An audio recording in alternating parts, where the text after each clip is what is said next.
Muy buenas tardes, estamos para presentar el libro de la diputada Lubertino. Va a estar coordinando la mesa Andrés Melo, de la editorial Hojas del Sur, que juntamente con Cristal han hecho la distribución de este libro.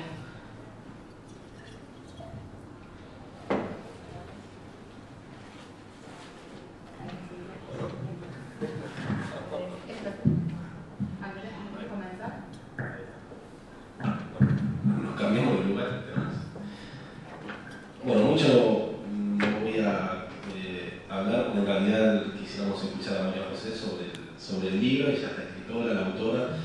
Camino a la igualdad es el título, es una de las características más importantes que tiene María José como persona.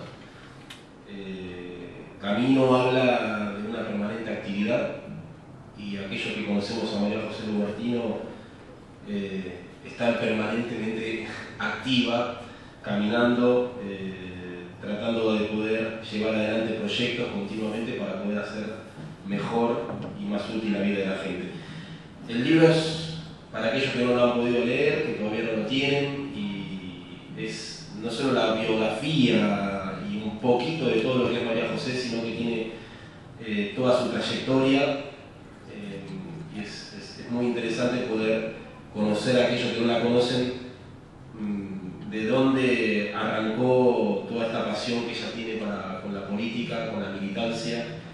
Así que gracias a todos por estar aquí, gracias por compartir este momento, por acompañarnos. Vuelvo a reiterar lo que dije al principio: después María José Lubertino va a estar en el stand de Distal Libros, en el pabellón amarillo, stand número 1810. Ahí vamos a estar también firmando ejemplares, estando ahí con la gente.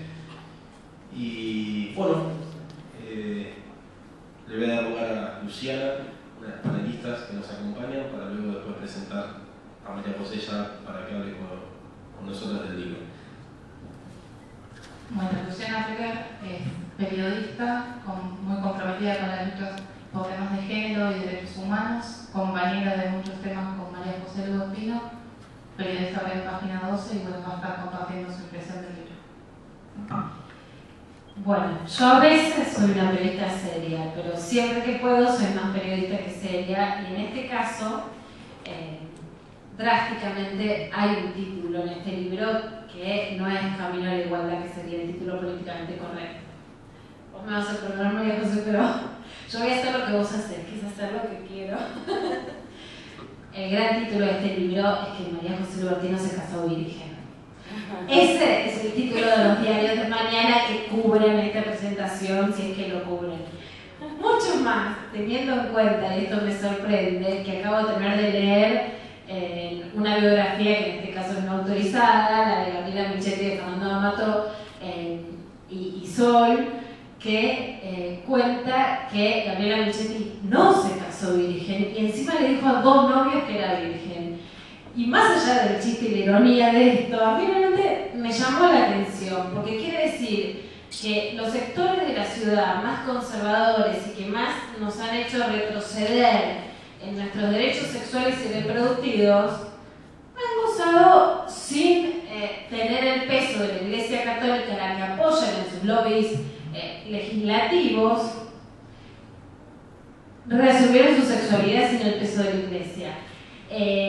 Gabriela Michetti votó en contra en la Cámara de Diputados del matrimonio igualitario, y no tengo ninguna duda que desde el INADI, María José Lubertino fue una de las, no solamente grandes motores, sino de una de las grandes figuras, no sé si no reconocidas, pero casi, de que el matrimonio igualitario saliera.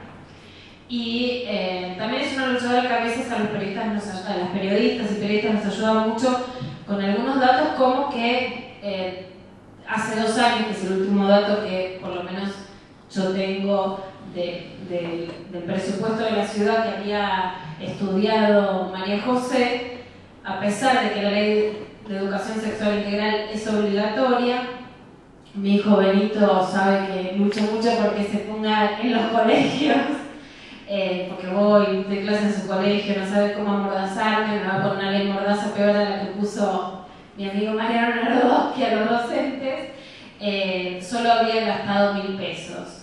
Y María José, yo no sabía, acabo de entrar leyéndolo, tiene una trayectoria católica. Y lo que me parece interesante de esto es cómo una persona de fe puede tener la convicción religiosa, o sea, ni María José es mejor por haber llevado virgen al matrimonio, ni Gabriela Michetti peor, pero sí es interesante cómo se da este juego casi tan obvio, ¿no? De contradicciones entre tener convicciones religiosas y llevarlas a cabo en la vida privada. Cuando María José era una militante católica, se casó virgen, como decían los mandatos católicos, y Gabriela Michetti era una militante católica, no se casó virgen, pero después sí nos hace pagar al resto de los ciudadanos este tipo de retrocesos de una gestión que María José define como violenta, injusta, desigual, la actual gestión del PRO, y que bueno, Gabriela es una, sin demonizarla a ella, de las integrantes. Pero sí esta doble faceta me parece interesante y de hecho es el dato del libro. Después me parece, bueno, por supuesto un lujo que Zaffaroni sea el que prologa el libro, y me parece que tiene una frase que es que María José es un motor que no mengua, que la define. Yo sé que para muchos de sus asesores es conocido a muchos, eso no es fácil, María José, vamos a decir que no solo es un agradecimiento, sino una defensa. Y la verdad es que incluso para mí, digamos, siempre María José forma parte de mis fuentes de información, pero la revalorización, esto soy muy sincera, pasa después de que María José se va del INADI. Acá Zaffaroni cuenta como el INADI era, bueno, un organismo institucional, pero hablando mal y pronto, un sello que no tenía mucha incidencia en la vida pública y que María José lo colocó en la opinión pública. Conozco mucha gente que trabajó con ella en el INADI. Bueno, es gente que también te dice, yo te voy a contar una frase, María José, de alguien, no vamos a ser literales, no nos corremos un poco a la corrección política o se nos va a ser muy aburrido, pero alguien del INADI me dice, yo lo hubiera matado 2 veces, pero las 2 veces lo hubiera hecho resucitar. Y me parece que eso define, bueno, que María José es una mina muy apasionada, muy laburadora, muy ambiciosa también, que es un adjetivo que en las mujeres cae mal y que es parte del machismo. Yo creo que está bueno ser ambiciosa, pero quiero decir, laburar con María José evidentemente tiene una carga de plus. Lo he visto, estuvimos, por ejemplo, acá con los muchachos, el día que María José quiso presentar el proyecto y quisimos dar una charla en la escuela para que haya preservativos en las escuelas. Fue un escándalo nacional, no tuvo respaldo, salió en los medios, los pobres chicos se volvían locos con las repercusiones en Twitter, las cagadas de pedos políticas, etc. Y yo estaba en la puerta de la escuela diciendo, esto es un escándalo porque María José quiere que haya preservativos en las escuelas.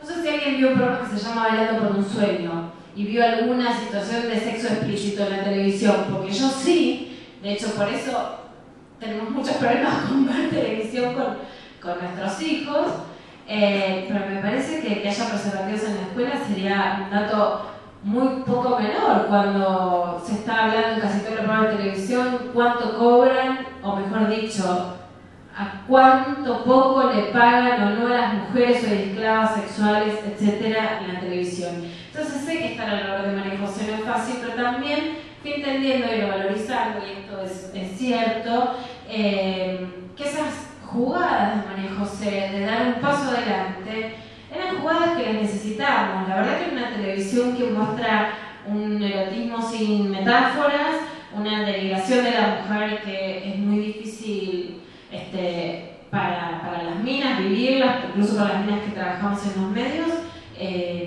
esos pasos adelante y esas pequeñas valentías con las jugadas de María José son necesarias. Y también la revalorizo por su paso en el INADI. De hecho, Zaffaroni contaba como el INADI era un sello antes que estuviera María José, y la verdad que el INADI dejó de ser un sello con María José. Hizo muchísimas cosas, pero más allá de las cosas que hizo, puedo decir que, por ejemplo, me parece que no solamente no le consultaba qué se ponía a Cristina Kirchner, que es algo que sé que le tuviste que salir a desmentir, porque los diarios publicaban que Cristina la había retado. La Nación fue por cómo se vestía María José. pero más allá de... perfecto, no llegó, a mí me lo desmentiste. Pero forma parte también de toda esa misoginia de cómo los medios ven a las mujeres, ¿no? Cuando, por ejemplo, una tiene unos kilos de más, te dicen, no, porque vos sos gorda, tú sos bigotuda, sos resentida, sos antihombres. Cuando alguien es sexy, como es el estilo de María José, dicen, bueno, querés llamar la atención, querés mostrar... Bueno, de hecho, ha mostrado las tetas, y esto es verdad, dando en la Convención Constituyente la teta a sus hijos, también era vos querés llamar la atención, bueno, después es dejás a tus hijos, o sea, si le das la teta, pues le das la teta, si no le das la teta porque los dejas por trabajar mucho, si te vestís bien porque te vestís bien, si sos gorda y estás preocupada en otras cosas porque no das una buena imagen, digo, son parte de la misoginia que nos toca a todas y que también le toca a María José. Pero en esto del INADI, por ejemplo, más allá de llevar algunos casos puntuales, y no solo quedarse en la retórica, recuerdo el premio a la Comisión para el Aborto del Derecho Legal, Seguro y Gratuito. No es una política, por ejemplo, que hoy, según han dicho ya varios dirigentes, esté en la agenda del gobierno nacional al que María José pertenece. Y ella, sin embargo, lo hizo. Y yo hoy valoro mucho esa decisión y que el INADI, poniendo un 0800 para trata, o como alguna de las medidas que me acuerdo, sea un organismo de gestión que funcione. Hoy funciona, pero ha volvido a opacarse, ¿no? El INADI, el teléfono, nos suenan menos. Y entonces, así como me parece que en comparación el macrismo nos sirve como susto de todo lo que nos puede pasar, a mí la verdad es que como periodista me pasa que cuando se fue María José al INADI me doy cuenta, por comparación también, de todo lo que hacía María José. Y creo que incluso las cosas que se le critican, y algunas que se le pueden criticar incluso de buena leche o con su entorno, tienen que ver con lo difícil que es generar liderazgos femeninos en la Argentina, ¿no? Y la cantidad de misoginia que recae sobre esos liderazgos.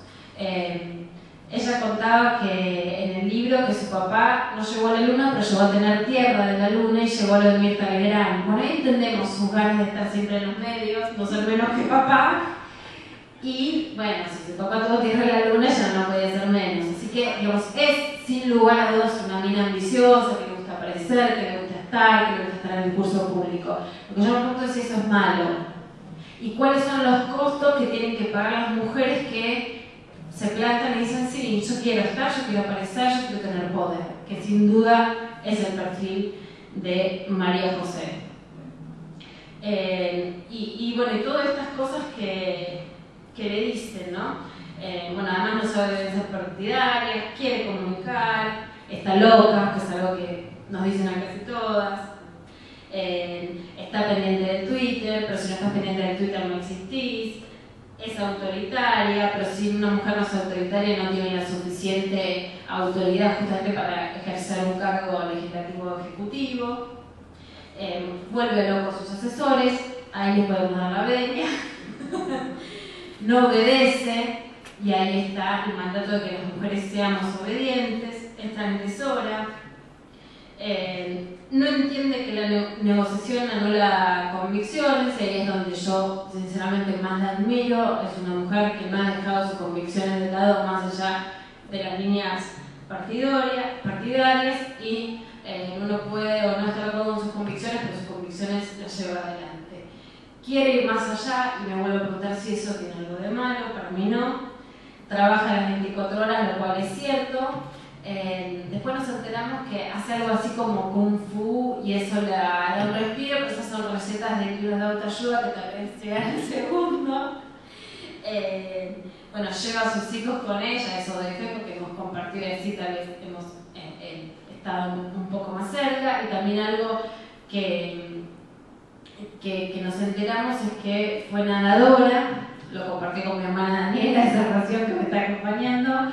Y que encima lo que le interesaba no era hacerla más rápida, sino la que fondeaba, que me acabo de enterar que es la que tiene más resistencia, y de una que eso es la que la define, ¿no? Tener más resistencia. Y algo que me dio mucha gracia es que jugaba al vóley y claro, no es la altura el fuerte, pero ella no mainaba con eso, y entonces jugabas en equipo, no estrategias para jugar al vóley. Bueno, me parecieron cosas muy interesantes de su biografía, como para resaltar dentro de la personalidad de una mujer en un país donde sin duda hay un camino abierto por la llegada al poder de una mujer. Y en ese sentido me parece que es muy interesante, pero también muy interesante analizar qué cosas se le critican desde la Presidenta de la Nación y cómo podemos hacer que ese techo de cristal que se rompió en Argentina con la llegada de una mujer a la presidencia implique la llegada de muchas más mujeres, y que en este caso la llegada de María José a la legislatura porteña también no sean logros personales de una mujer, sino de muchas mujeres.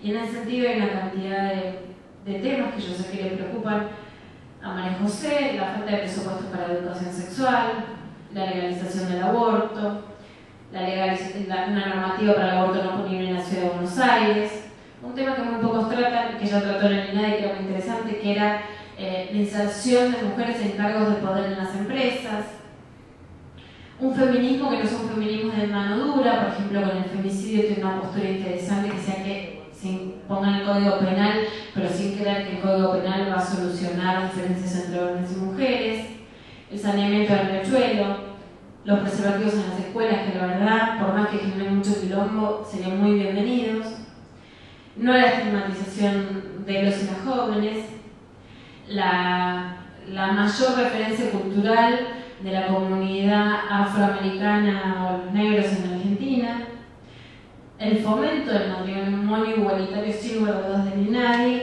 y en este último tiempo el apoyo a Lorena Martins, que más allá de lo que cada uno quiera pensar sobre ella, sin duda dio las pruebas de que hay prostíbulos en la ciudad de Buenos Aires, que los que manejan esos prostíbulos dieron plata para la campaña del PRO en el gobierno de la ciudad de Buenos Aires, y que las mujeres que están adentro siguen siendo esclavas mientras la causa se cierra. Así que me parece que esas causas bien valen la pena para que siga teniendo la resistencia de cuando nadaba en natación.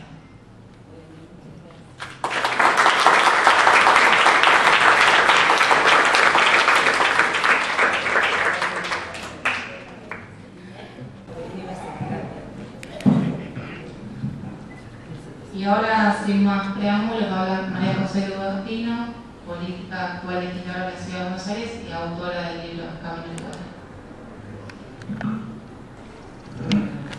Poder. Muchísimas gracias a todos y todas, y fundamentalmente a Luciana por acompañarnos y por la imprevista entrada al libro. Bueno, la verdad que el libro surge, no es mi primer libro, yo había escrito otro tipo de libros más vinculados a la investigación, sobre Perón y la Iglesia, fue el primer libro que escribí, de 2 tomos, Centro Editor de América Latina, que fue el único que nos publicaba. Después escribí otro libro sobre evolución y crisis de las ideologías de izquierda en la Argentina, desde el radicalismo.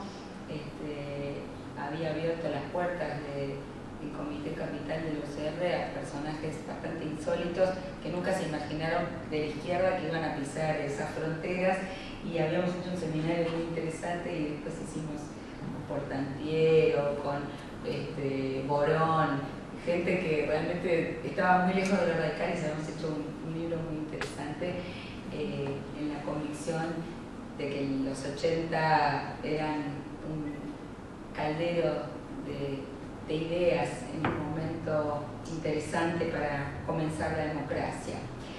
Y después la gestión y la acción permanente en distintos cargos y trabajos, y mi trabajo mucho en organizaciones no gubernamentales y en el Estado, fueron consumiendo, a pesar de estar en la academia, a pesar de ser titular de cátedra, de ganar concursos, como siempre comentaba con cierta vergüenza en esos ámbitos. Bueno, los últimos libros que había leído siempre eran los padrones de afiliados para las elecciones, más que tener la profundidad o el tiempo y el espacio mental para poder escribir.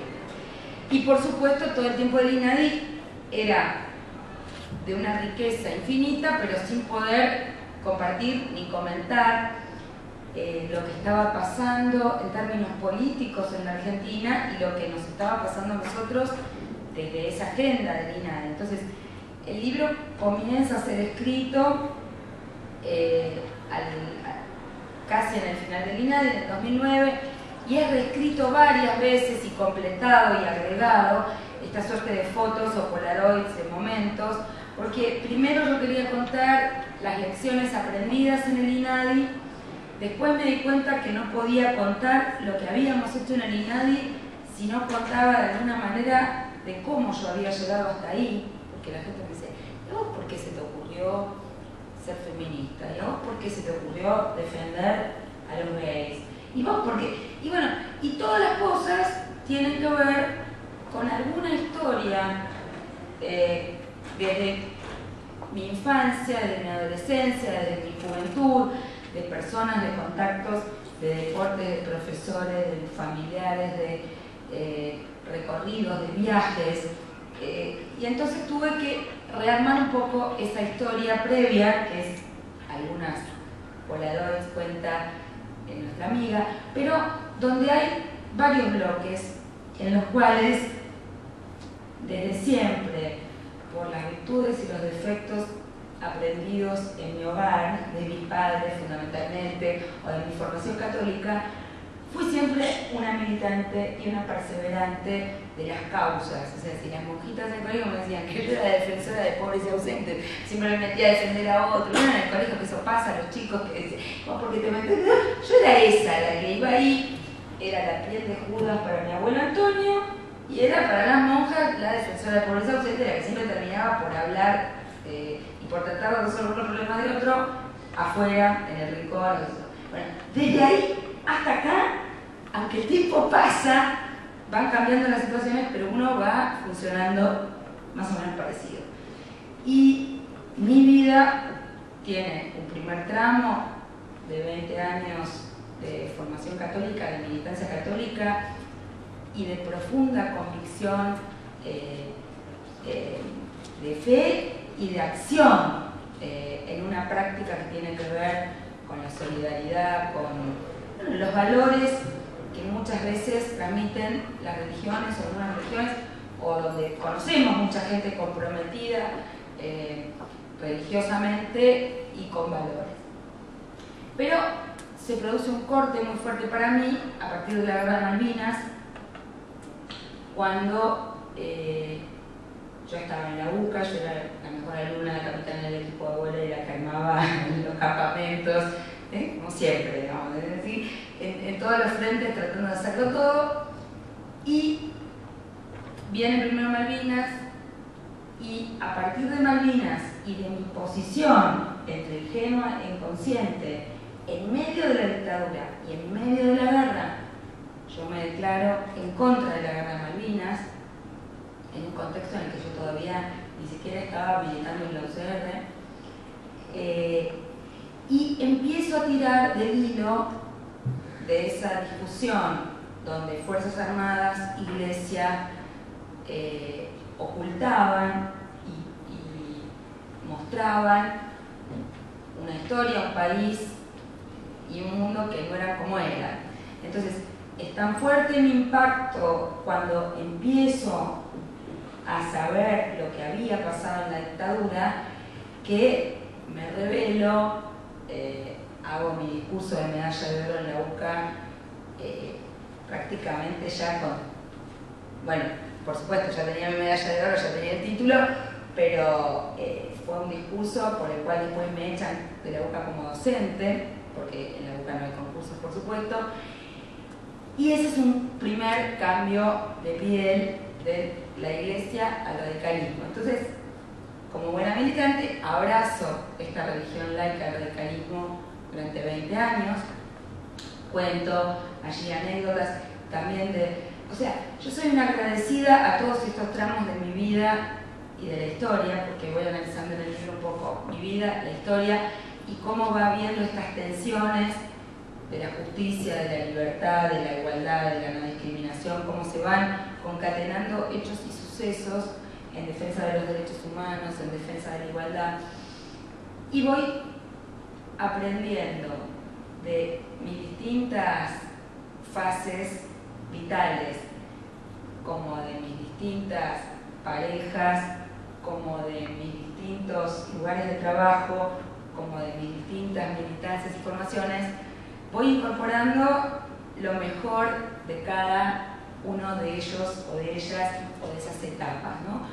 Y también, en ese sentido, por lo tanto, mi desilusión de la jerarquía eclesiástica, pero muchos valores aprendidos en esa primera etapa de formación y sobre todo mucha gente valiosa conocida, también otra muy valiosa, pero por supuesto es lo que hoy, con la edad que tengo, me permite recuperar una perspectiva de las personas queridas en cada uno de estos tramos.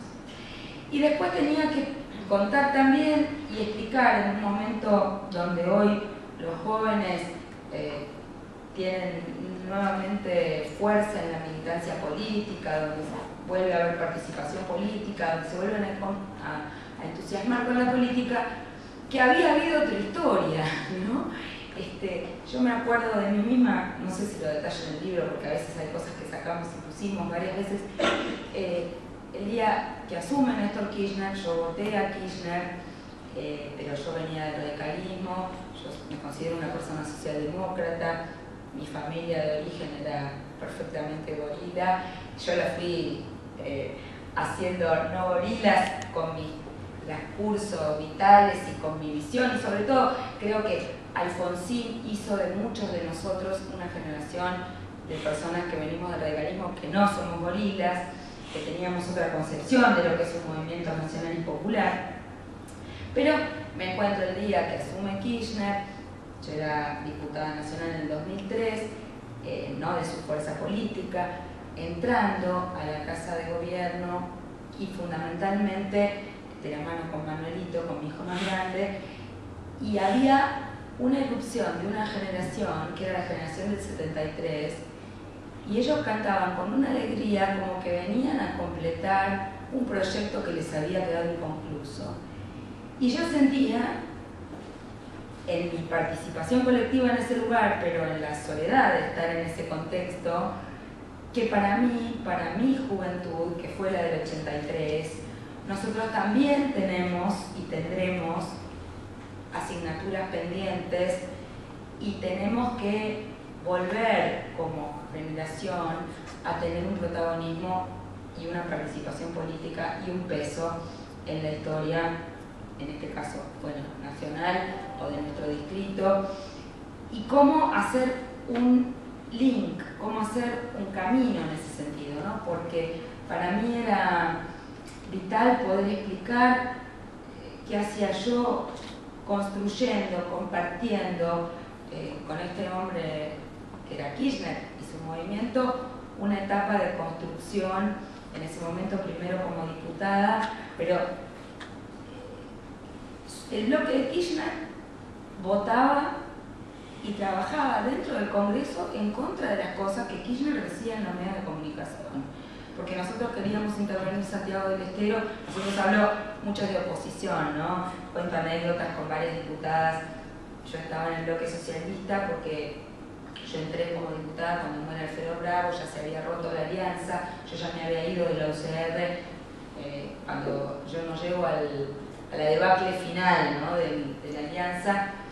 Renunciamos antes a la mesa de conducción de la capital junto con Martín Aurés, nos rescató la CTA, fuimos a militar al Frente Nacional contra la Pobreza, y para nosotros era muy importante que este señor, que yo lo había votado, los proveedores nos habíamos dividido entre Carrió y Kirchner, pero en general la gente, como yo había votado a Carrió, yo había votado a Kirchner básicamente porque no quería que volviera a suceder. Yo tenía pánico a esta situación de Menem o López Murphy. O sea, dije, esto a mí no me puede pasar, y por eso me parecía que era tan relevante poder apuntalar a este que para mí era un desconocido del sur, pero que por lo menos no era los malos conocidos. Entonces yo siempre soy de la teoría, mejor bueno por conocer que los malos conocidos, ya está probado que no cambian. Y así fuimos estableciendo una relación con Kirchner que tenía que ver no con un trato directo, sino con que él iba haciendo las cosas que nosotros reivindicábamos que había que hacer en materia de derechos humanos, en materia de justicia. Entonces, las cosas que decíamos que había que hacer se iban haciendo un poquito después de lo que nosotros ansiábamos que ocurrieran, pero iban ocurriendo. Esa fue nuestra experiencia, donde mi bloque, en ese momento el bloque socialista, y muchos en algún momento del ARI, defendíamos las cosas que Kirchner decía en los medios y que su bloque resistía, y que después terminaban saliendo por la prepotencia de la voluntad política de Néstor Kirchner, que disciplinaba a un bloque del PJ que todavía estaba plagado de menemistas y de dualdistas. Esa fue mi experiencia en el Congreso, que me fue arrimando a ellos. Después creamos nuestro partido, Espacio Abierto, acá está Seba, que puede dar testimonio de esa etapa, y fundamentalmente eso fue la locura de tomar la experiencia de algunas compañeras feministas. Recordemos que era el 2001-2002, la diáspora, los partidos políticos diezmados, las asambleas populares, el que se vayan todos. Yo con la UCR no tenía más nada que ver, el PJ no era mi lugar, después la fragmentación de la izquierda, cómo sobrevivir en ese escenario político. Y con varias de mis locas amigas feministas se nos ocurrió imitar la experiencia de una diputada mexicana que también habían creado un partido. Prácticamente hablamos con ellos, después pude conocer a quienes habían armado su propia agenda de medio ambiente. Entonces decidimos hacer el partido que queríamos, feminista, ecologista, pero para sentirnos a gusto, para decir lo que queríamos decir, y no estar más en un lugar en el que siempre teníamos que estar discutiendo para convencer a otros de lo que debía ser la agenda y de lo que queríamos votar. El sistema político de ese momento nos permitió participar, no sería ahora esta la circunstancia con el actual sistema, sería más complicado. El actual sistema tiende a que haya nuevamente dos grandes fuerzas, o tres a lo sumo, pero a que se diriman este tipo de posicionamientos al interior de las grandes fuerzas políticas, y que en todo caso esto sea un nucleamiento dentro de un espacio político mayor.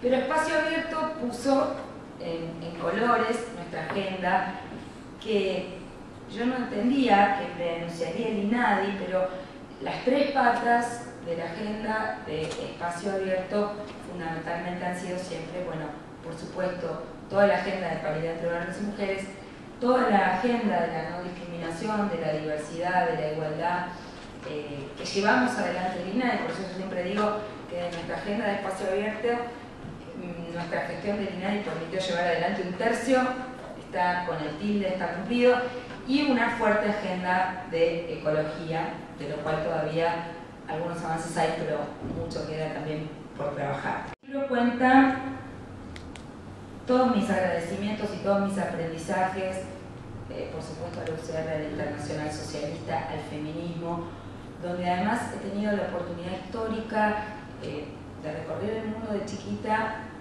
por mi trabajo político en la UCR, pero después de recorrer el mundo como ONG, como feminista, en un momento muy terrible del mundo, en la década del 90, en el momento en el que paradójicamente el mundo giraba con el consenso de Washington, con el neoliberalismo a la cabeza, temas que hoy los tenemos más claros, pero que costó poner en la agenda y develar. Digamos que también en eso Kirchner fue un antes y un después de la conferencia de Mar del Plata, y de donde se puso con tanta claridad cómo íbamos a cambiar el rumbo, ¿no? Y cómo íbamos a tener una línea de construcción hacia el UNASUR, cómo nos íbamos a desprender de ser el patio trasero de la política de Estados Unidos, cómo íbamos a enfrentar el NAFTA, cómo íbamos a decir no al NAFTA, porque si bien esto lo decía Chávez o lo decía Evo, no era lo mismo que lo construyeran Lula y Kirchner como lo construyeron, digamos.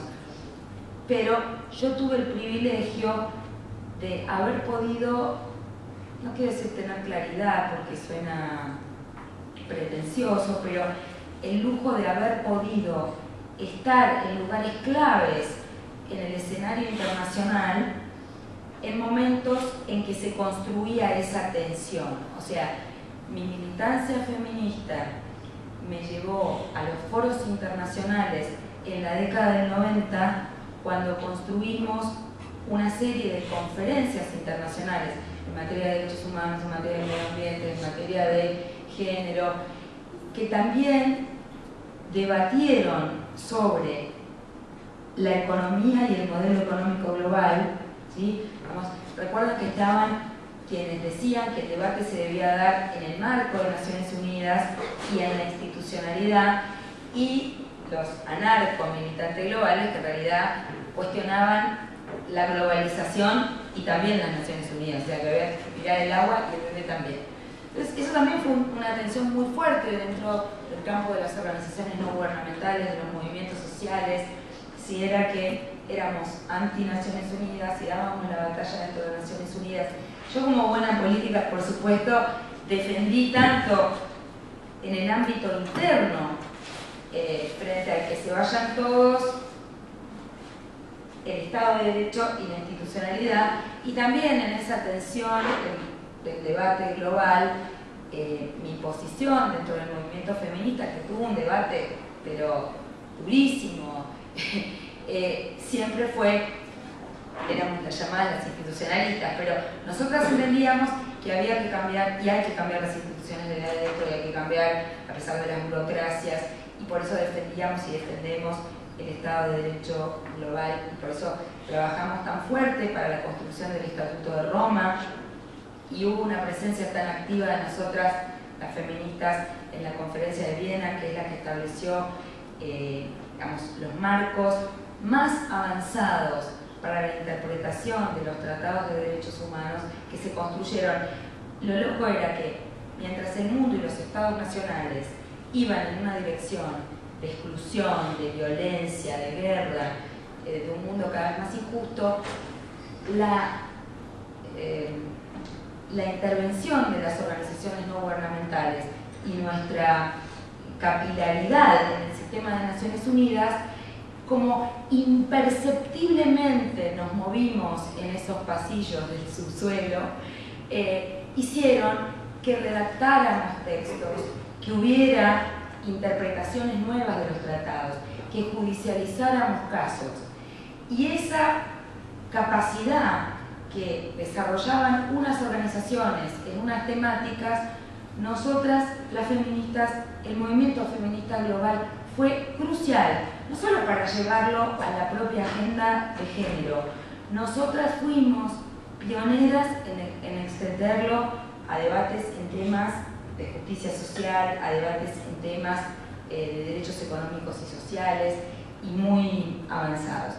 Entonces, cuando llega la construcción del espacio abierto, era como poner en colores en un partido político todos esos aprendizajes de por qué no se podía hacer esto también en la política y en Argentina.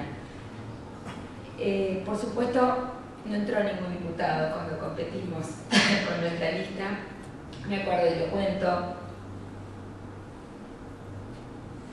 Nadie creía que nos íbamos a presentar igual. Nosotros queríamos hacer esta experiencia.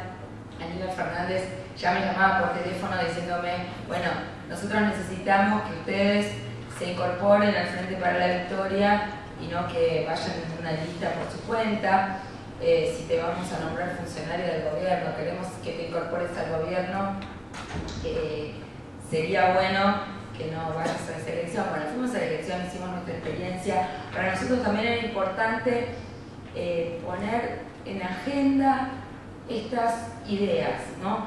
Poder decir que defendíamos la inclusión de las personas con discapacidad, que defendíamos una agenda fuertemente ambiental, que defendíamos el matrimonio igualitario, que defendíamos la legalización del aborto. Esto tenía que ser dicho.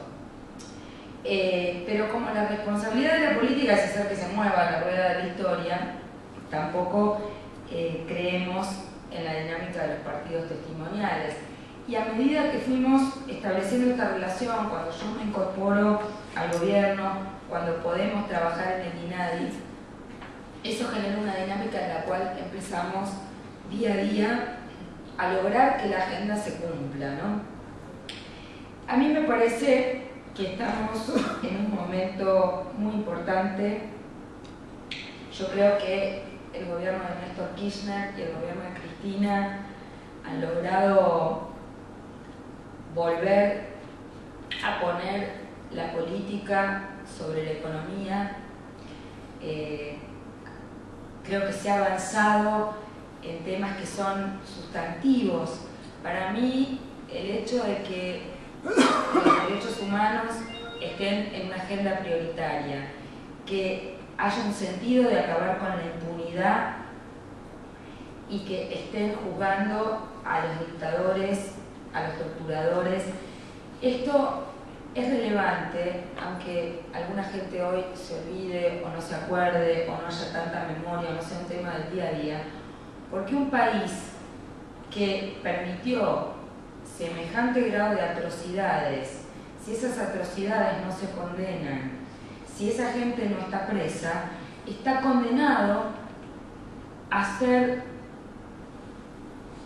permisivo de situaciones de impunidad menores. Porque digo, ¿qué más impunidad que una dictadura de la envergadura de la que tuvimos en la Argentina?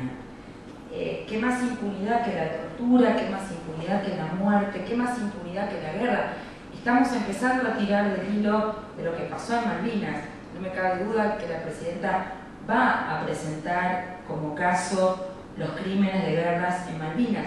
Yo recibí en el INADI, cuando todavía no se hablaba en el foro de no discriminación a los excombatientes de Malvinas que tuvimos en el INADI, testimonios de cómo se violaron los derechos humanos, no solamente por parte de Inglaterra, sino también por parte de nuestra militancia. O sea, parte de las torturas de la dictadura estuvieron también no solo en las víctimas de quienes fueron perseguidos por sus ideas políticas, los inocentes chicos que fueron colimbas en la época de Chile y en la época de Malvinas, también fueron víctimas de tortura. Entonces, creo que es sustantivo que el gobierno de Néstor, fundamentalmente de Cristina, haya tenido una política de Estado en relación a los derechos humanos y a poner en el banquillo y en la cárcel común a todos los represores. Y en eso nuestro homenaje a Eduardo Duhalde, bien merecido por todos los argentinos, pero sobre todo a Néstor y a Eduardo Duhalde. En segundo lugar, el Poder Judicial y la independencia del Poder Judicial. Yo les digo, seguimos viendo todos los días, hay jueces de todos los colores en la ciudad, uno sabe, lo vemos todos los días, si el juicio nos cae en este juzgado va a pasar tal cosa, si la cámara o la sala que nos toca es esta, va a pasar esto, si nos toca esta otra va a pasar esto otro, y en esta otra vamos a ver porque van a atender a lo que pasa. Pero tanto en la Justicia Nacional como en la Justicia de la Ciudad, nosotros sabemos con quién nos enfrentamos, a veces ya cuando tenemos el nombre del juez que nos tocó. Entonces, tener una corte como la que tuvo el valor Kirchner de poner como nuestra actual corte, que es una corte de personas brillantes, íntegras, éticas, pero además con criterio propio, donde yo me animo a decir que ninguno se lo llevan a ningún lado por ningún motivo que no sea sus propias convicciones. Puede estar más de acuerdo uno con una cosa.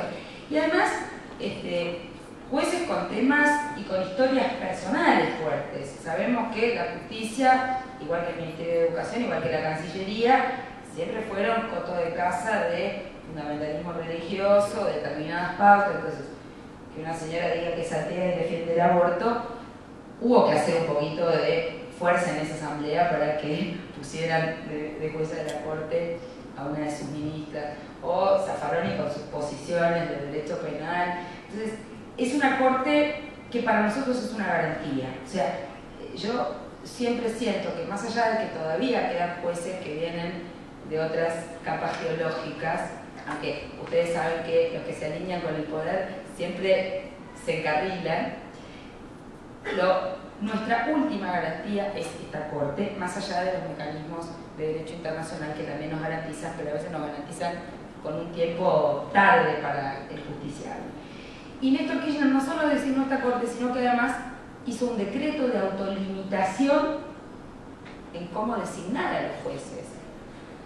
Que eso muchos no lo hacen. De hecho, en la ciudad teníamos un decreto de autolimitación de la época de Ibarra y Macri lo deroga, que hay que anotarlo eso, ¿no? Entonces, derechos humanos, no a la impunidad, poder judicial, independencia del poder judicial.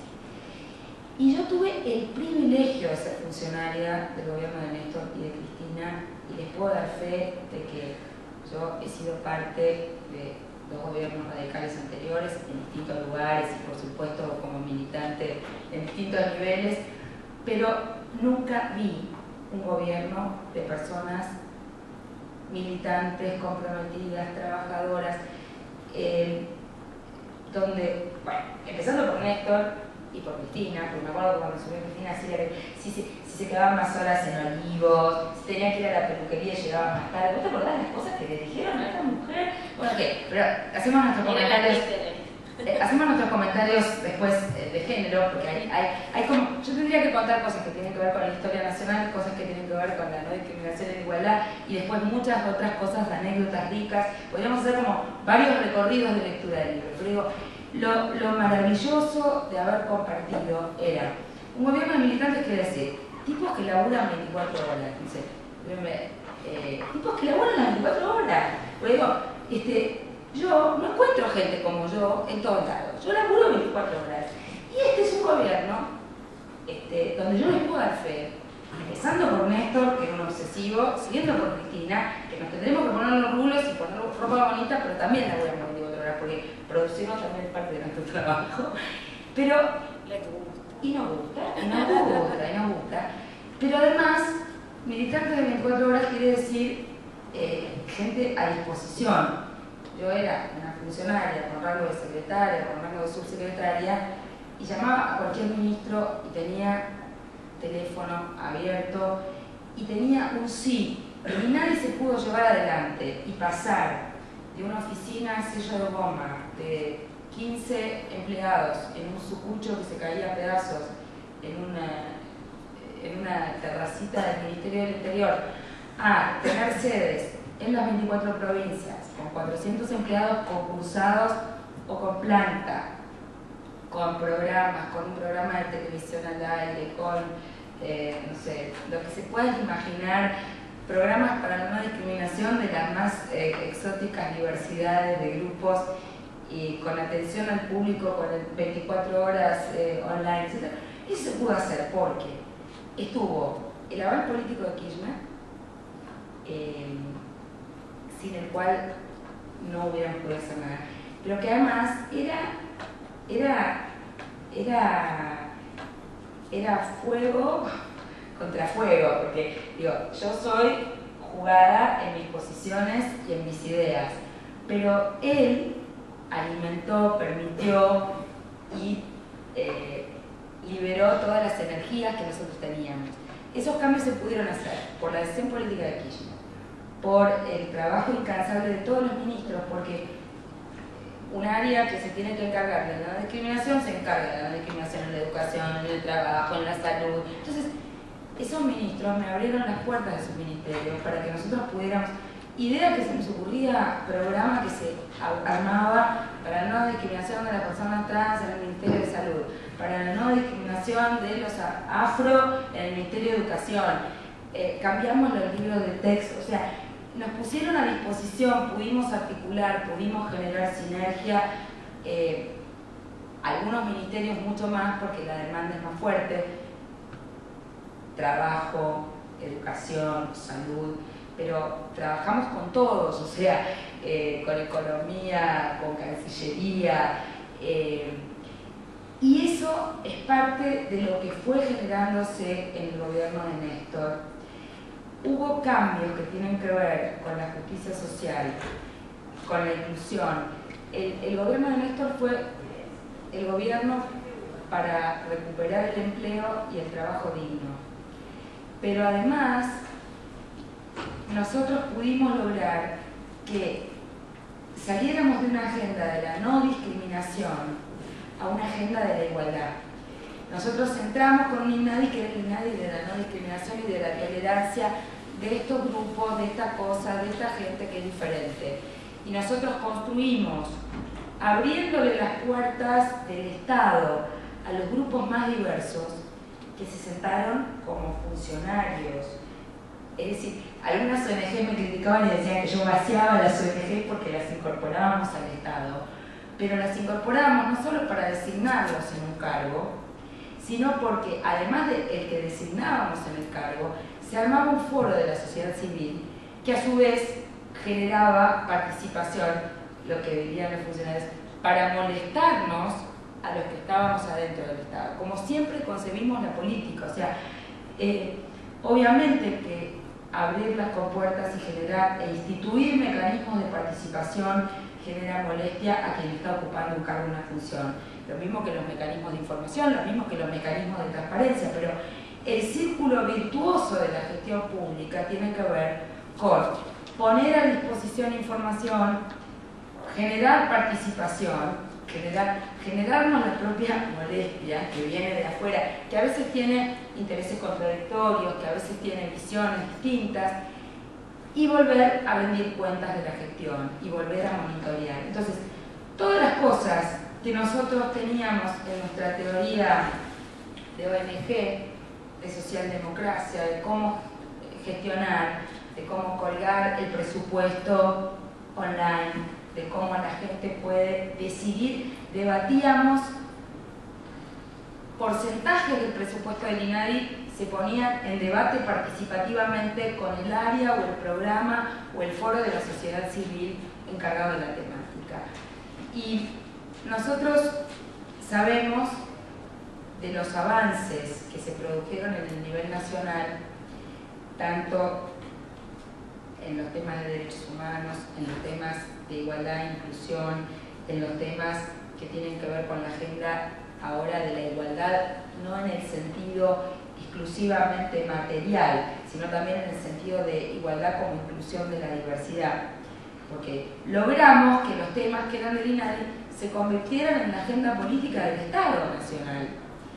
Eso fue la decisión política de Néstor y de Cristina. Ellos son una especie de esponja que va absorbiendo las nuevas energías y van motivando nuevas que se vuelven a incorporar. Esto es lo que yo veo, este proceso como fantástico, donde por eso a veces dicen, bueno, pero se pelearon como Llano, ahora no está. No, a ver, esto hay que entenderlo como un proceso continuo, ¿sí? Se van incorporando demandas, esas demandas se van cumpliendo y se generan nuevas, y son nuevas las fuerzas que se incorporan para ir moldeando este proceso y este proyecto nacional. Por eso, a mí me pareció tan importante que como habíamos agotado en 3 años la agenda del INADI con la que nos habíamos comprometido para 4 años, y ocupando tanta energía del INADI las denuncias que recibíamos de la Ciudad de Buenos Aires, donde no era que se trataba de una persona sola que se sentía discriminada por su empleador o por su empresa o por un caso aislado, sino que era el Estado de la ciudad que generaba situaciones de discriminación desde sus propias políticas públicas en la gestión de Macri. A mí me fue resultando indignante la situación. Compartimos con Luciana tener hijos en escuela pública, entonces yo pensaba, ¿cómo puedo estar yo sentada o sea, ¿cómo estoy sentada en el sillón del INADI nacional planteando la igualdad y la felicidad de nuestro pueblo y vivo en esta ciudad donde voy a la escuela de mi hijo, donde es todo una situación crítica, porque recordemos que ahí vinieron la crisis de la infraestructura escolar y las cosas que nos estaban llegando al INADI todos los días era la UCEP pegándole a la gente, o sea, era la gente sin techo siendo castigada por la represión de Macri en la ciudad.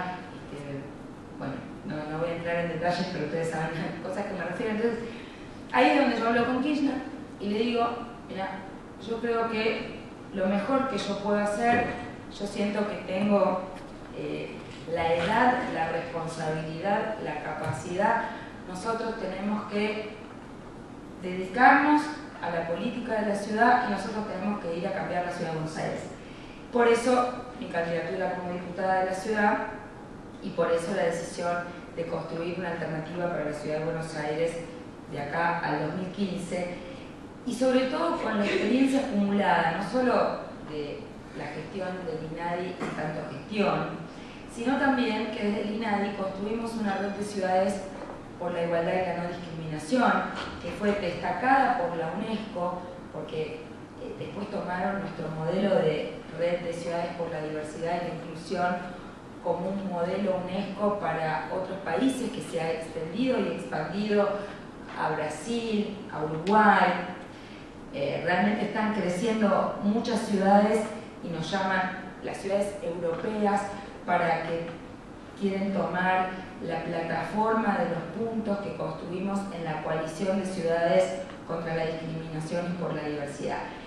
Eso implica que la construcción de la política en la ciudad debe ser una construcción que mire a la ciudad no desde el cemento, no desde los negocios inmobiliarios, no desde los autos, sino que empiece a pensarse desde las personas, desde los colectivos, desde los grupos, desde las necesidades.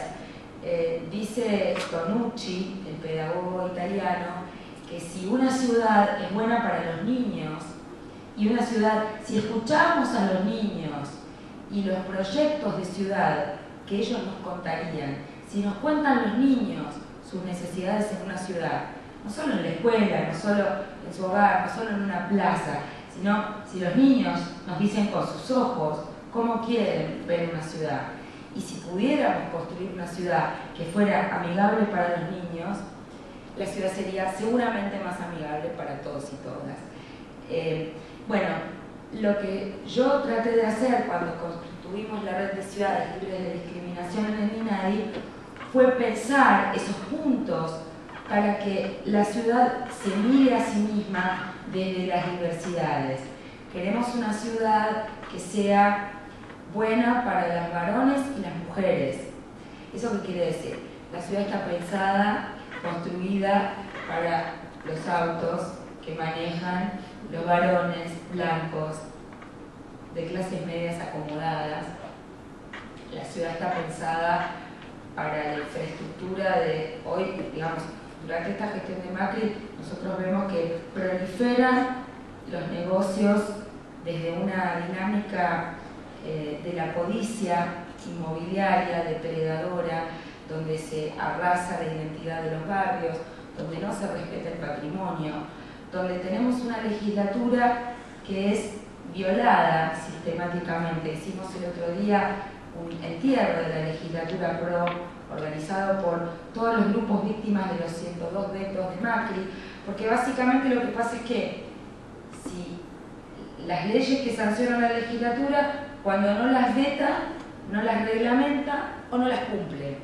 Entonces, estamos en una situación dramática donde los únicos proyectos que están dispuestos a tratar fast track son los negocios de ocupación ilegal del espacio público, como hay un trabajo que tengo publicado en la web que los invito a mirar, y hoy veíamos en el diario una nota con Garriga Echeverría, creo que era página, no sé quién hizo la síntesis de la mañana, no estaba Belén, era página, no me acuerdo si era página o tiempo, una nota con Garriga Echeverría que hablaba de que hay de las hectáreas de la ciudad, hay más de 100 hectáreas de la ciudad con ocupaciones VIP, ¿sí? Que fueron algunas de la época de Menem, el Grosso, pero que el PRO se encargó de ampliar o cambiar o prohijar. Entonces, ocupaciones ilegales VIP y después descontrol en la autorización de obra privada. Vemos, mañana vamos a estar yendo a la iglesia de Santa Catalina, el convento de Santa Catalina, o sea, autorizan obras al lado de inmuebles que de construirse la obra que autorizan, los van a destruir. O sea, ya no te hablo, o sea, no se trata solo de preservar un inmueble. Con Rocío, que estaba por ahí, no sé si estaba o se fue, que es la abogada del despacho, no damos abasto a la presentación sistemática de amparos junto con basta de demoler, proteger barracas, se apagó la cámara, no sé. Estamos en forma permanente en situaciones de defensiva. Nos defendemos de que no nos veten las leyes, nos defendemos porque no las reglamentan, nos defendemos porque autorizan obras privadas que ponen en riesgo patrimonio. Ese es uno de mis temas de preocupación favorita. O sea, en este momento no podemos pensar la ciudad para los niños, la ciudad para las mujeres, la ciudad para las personas con discapacidad, la ciudad para los adultos mayores, la ciudad amigable para las personas que tienen animales domésticos. Aunque tenemos todos los proyectos, aunque tenemos todas las ideas, aunque tenemos toda la política, es difícil pensar en una ciudad más humana, más verde, más igualitaria, más inclusiva, si en el tramo que estamos a la defensiva de una ciudad donde la depredación por la codicia de algunos pocos nos invade, donde analizamos con mi asesora del tema presupuestario y de Hacienda, la constante es 4 años, 5 años de gestión de Macri, la constante es buenos negocios para algunos contratistas del Estado, a la cabeza el negocio de la basura. No puede ser que estemos 10 años sin cumplir la ley de basura cero, 5 años de Macri sin contratos de basura por licitación. Es una vergüenza que los contratos de la basura, que son multimillonarios, el contrato más importante de la ciudad, se prorrogue todos los meses por un decreto con el precio que fijan arbitrariamente en una fórmula de unas contrataciones vencidas, y no logramos tener nuevos contratos con licitación en condiciones y con el debate público y democrático que supone que tengamos cuando estamos hablando de un negocio millonario. Como ese ejemplo, los ganadores en el presupuesto de Macri son los empresarios contratistas del Estado, como lo eran en la época de Menem. La basura a la cabeza y después los rubros que tienen que ver con la cosmética urbana, ¿sí? O sea, donde veo, es como los milicos que ponían cemento en todos lados, ellos también. Esto es lo que han hecho en las plazas. En las plazas avanzaron con el cemento en relación al espacio verde y después depredan, porque su concepto hasta del patrimonio es distinto al nuestro, no cuida el contexto, no cuida la identidad. El ejemplo para mí prístino es esta situación de la estación de la línea H en Plaza Francia, ¿no? O sea, si pasaba. La ley dice que tiene que ubicarse en un lugar, ellos lo cambian de lugar. Si no estamos alerta a los vecinos,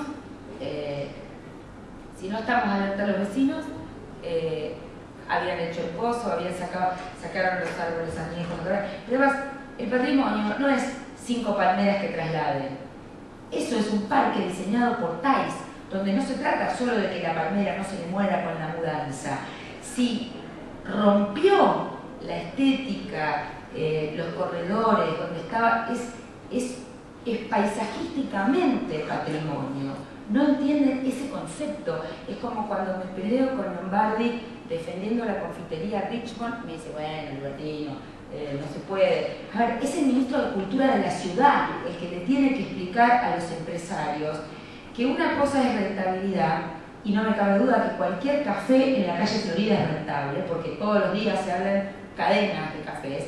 Pero claro, una cosa es la rentabilidad de un café y otra cosa es que si le queremos sacar la máxima rentabilidad. Descubrimos en el diario que el negocio con el que estamos discutiendo en el juicio donde presentamos el amparo por la confitería Richmond es el contrato de alquiler más alto de toda la ciudad de Buenos Aires. Obviamente, vender zapatillas no es lo mismo que vender café, pero no quiere decir que no sea rentable. Quiere decir que si hay un inmueble que tiene una identidad para nosotros y que debemos preservarla, eso tiene un valor y eso tiene una restricción al dominio, lo mismo que el cine ópera, que no se le puede cambiar el nombre, lo mismo que las batallas que hemos dado junto con los vecinos en cada lugar de la ciudad. Entonces, estamos en un momento de una ciudad a la defensiva para que se cumplan las leyes que sancionamos, para que se ejecute el presupuesto que votamos, no ejecutan el presupuesto de infraestructura de salud, no ejecutan el presupuesto de infraestructura de educación, no ejecutan el presupuesto de vivienda. Y aumenta la vida el doble.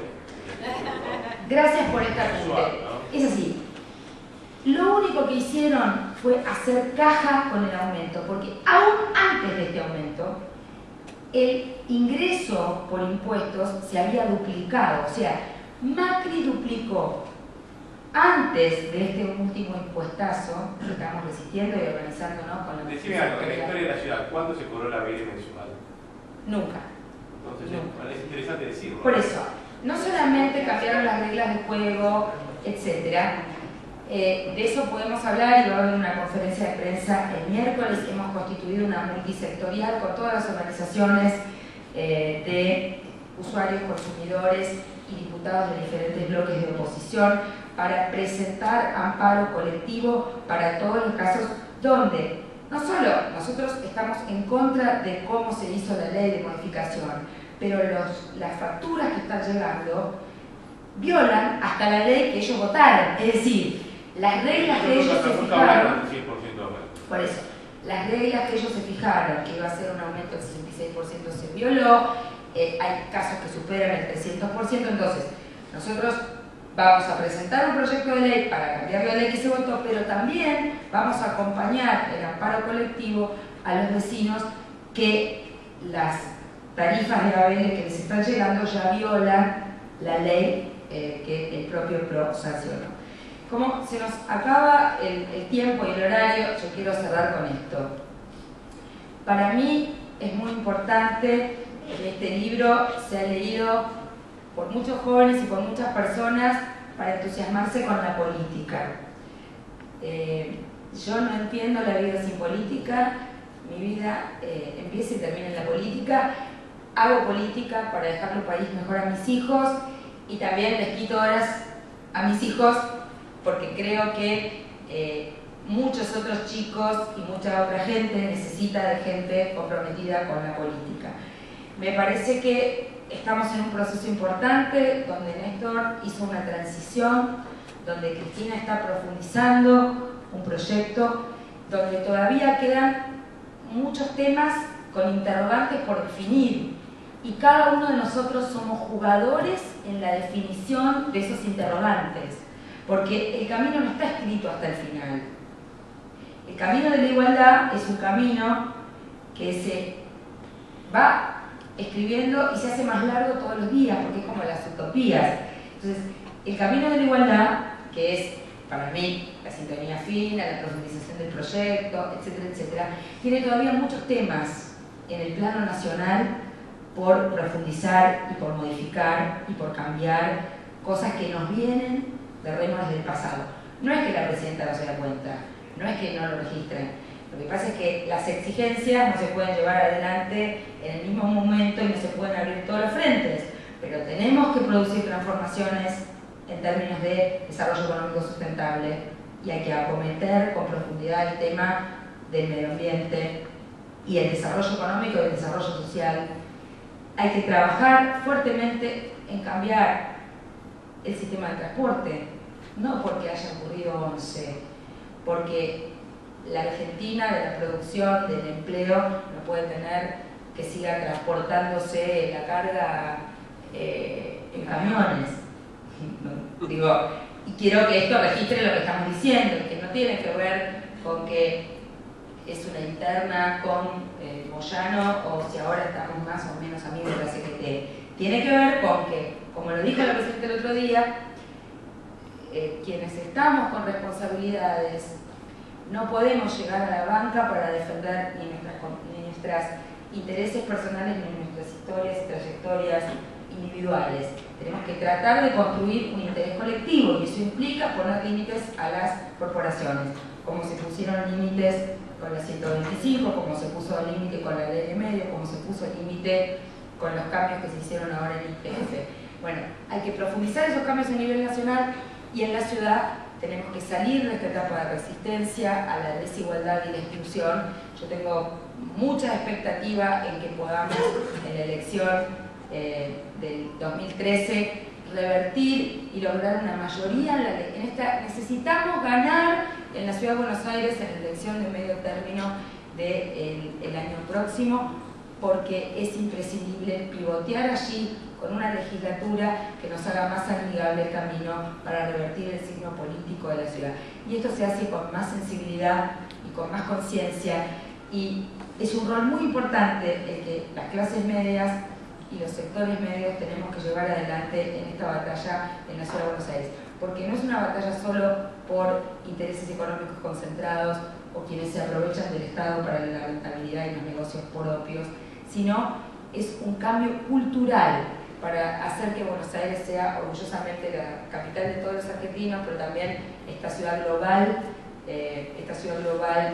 diversa, plural, más humana y más igualitaria que todos y todas queremos. Así que muchas gracias por acompañarnos. Vamos a estar respondiendo preguntas y hablando con ustedes en el stand, en el granito. Muchas gracias a todos los que nos siguieron online, desde los más recónditos lugares de la Argentina hasta Nueva Zelanda. Muchas gracias.